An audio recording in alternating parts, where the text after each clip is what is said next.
ہم سے سوال کر کے دیکھ، تم ہاتھ کیوں اٹھاتے ہو، رب الیدین کیوں کرتے ہو؟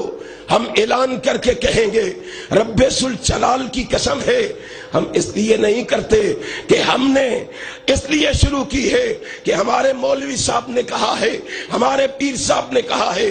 ہم کہیں گے ہم اس لیے کرتے ہیں کہ ہم نے صحیح البخاری کے صفحات پر نبی کی 5 حدیثیں پڑھی ہیں۔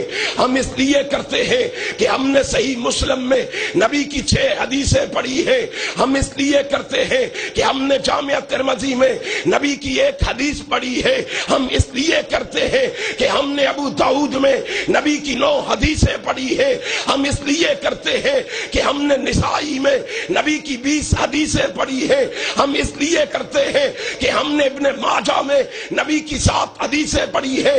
ہم یہ عمل اس لیے کرتے ہیں، ہم نے صحیح ابن حبان میں نبی کی 6 حدیثیں پڑھی ہے۔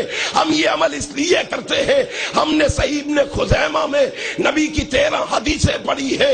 ہم یہ عمل اس لیے کرتے ہیں، ہم نے مسند احمد میں نبی کی 33 حدیثیں پڑھی ہے۔ ہم یہ عمل اس لیے کرتے ہیں، ہم نے مسند ابی عوانہ میں 8 حدیثیں پڑھی ہے۔ مسند حمیدی میں 2 حدیثیں پڑھی ہے۔ مسند ابی داؤد الطیالسی میں ہم نے 2 حدیثیں پڑھی ہے۔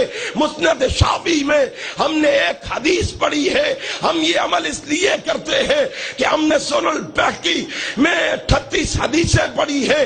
ہم یہ عمل اس لیے کرتے ہیں، رب ذوالجلال کی قسم ہے، سنن دارقطنی میں ہم نے 18 حدیثیں پڑھی ہے۔ ہم یہ عمل اس لیے کرتے ہیں کہ سنن دارمی میں ہم نے 5 حدیثیں پڑھی ہے۔ ہم یہ عمل اس لیے کرتے ہیں، ہم نے شرح السنہ میں 7 حدیثیں پڑھی ہے۔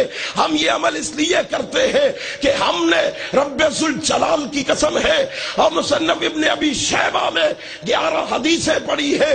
ہم یہ عمل اس لیے کرتے ہیں کہ مصنف عبد الرزاق میں ہم نے 7 حدیثیں پڑھی ہے۔